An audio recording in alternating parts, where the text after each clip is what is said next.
दशकं 98 निष्कल ब्रह्म उपासनं सान्द्रानन्दरागम् यस्मिन्नेतद्विभातं यत इदमभवत् येन चेदं ययेतत् योऽस्मादुत्तीर्णरूप खलु सकलमिदं भासितं यस्य भासा यो वाचां दूरदूरे पुनरपि मनसां यस्य देवा मुनीन्द्राः नो विद्युस्तत्त्वरूपं किमु पुनरपरे कृष्ण तस्मै नमस्ते।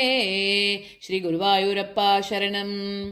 जन्माथो कर्म नाम स्फुटमिह गुणदोषादिकं वा न यस्मिन् लोकानामूतये यः स्वयमनुभजते तानि मायानुसारी बिभ्रच्छक्तिररूपोऽपि च बहुतररूपो ववाद्यद्भुतात्मा तस्मै कैवल्यधाम्ने पररसपरिपूर्णाय विष्णो नमस्ते।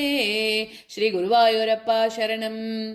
नो तिर्यञ्चं न मर्त्यं न च सुरमसुरं न स्त्रियं नो पुमांसम् न द्रव्यं कर्म जातिं गुणमपि सदसत्वापि ते रूपमाहुः शिष्टं यत्स्यान्निषेधे सति निगमशतैर्लक्षणावृत्तितस्तत् कृच्छ्रेणावेद्यमानं परमसुखमयं भाति तस्मै नमस्ते।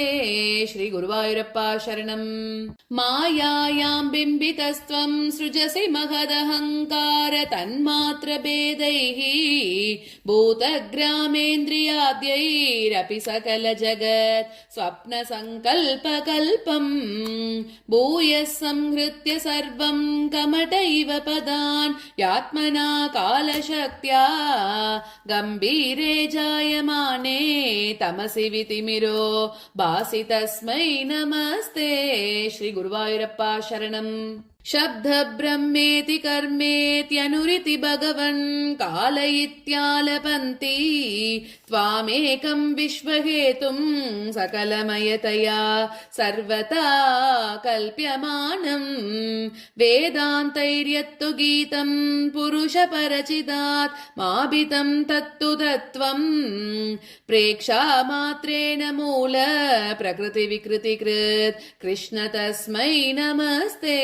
श्री गुरुवायूरप्पा शरणम्। सत्त्वेनासत्तया वा न च खलु सदसत्त्वेन निर्वाच्य रूपा दत्ते या सावविद्या गुणपणिमतिवत् विश्वदृश्यावभासम् विद्यात्वं सैव याता श्रुतिवचनलवैर्यत्कृपास्यन्दलाभे संसारारण्यसद्यः त्रिटनपरशुता मेति तस्मै नमस्ते।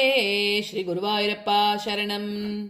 भूषासु स्वर्णवद्वा जगति घटशरा वादिके मृत्तिकावत् तत्त्वे सञ्चिन्त्यमाने स्फुरति तदधुना प्यत्विधीयं वपुस्ते स्वप्नद्रष्टुप्रबोधे तिमिरलयविदो जीर्णरज्जोश्च यद्वद् विद्यालाभे तथैव स्फुटमपि विकसेत् कृष्ण तस्मै नमस्ते। श्री गुरुवायूरप्पा शरणम्।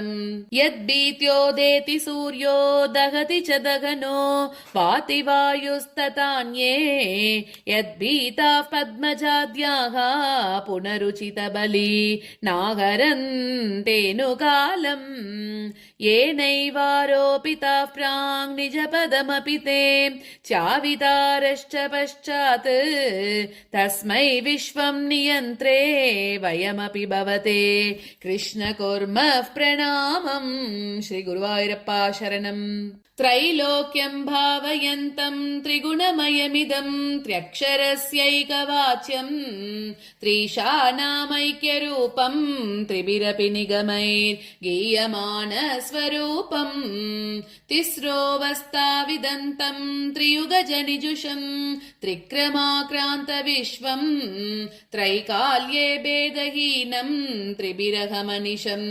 योगभेदैर्भजे त्वाम् श्री गुरुवायूरप्पा शरणम् सत्यम् शुद्धम् विबुद्धम् जयति तव वपुर्नित्यमुक्तम् निरीहम् निर्द्वन्द्वम् निर्विकारम् निखिल गुणगण व्यञ्जनाधारभूतम् निर्मूलम् निर्मलम् तन्निरवधि महिमोल्लासि निर्लीनमन्तः निस्सङ्गानाम् मुनीनाम् निरुपम परमानन्द सान्द्र प्रकाशम् श्री गुरुवायूरप्पा शरणम् दुर्वारम् द्वादशारम् त्रिशत परिमिल षष्टि पर्वाभिवीतम् सम्भ्राम्यत् क्रूरवेगम् क्षणमनुजगदाश् चित्य सन्धावमानम् चक्रम् ते कालरूपम् व्यतयतु नतु माम् त्वत्पदैकावलम्बम् विष्णो कारुण्य सिन्धो पवनपुरपते पाहि सर्वामयौगात् श्री गुरुवायूरप्पा शरणम् नारायण अखिल गुरो भगवन् नमस्ते सर्वत्र गोविन्द नाम संकीर्तनम् गोविन्द गोविन्द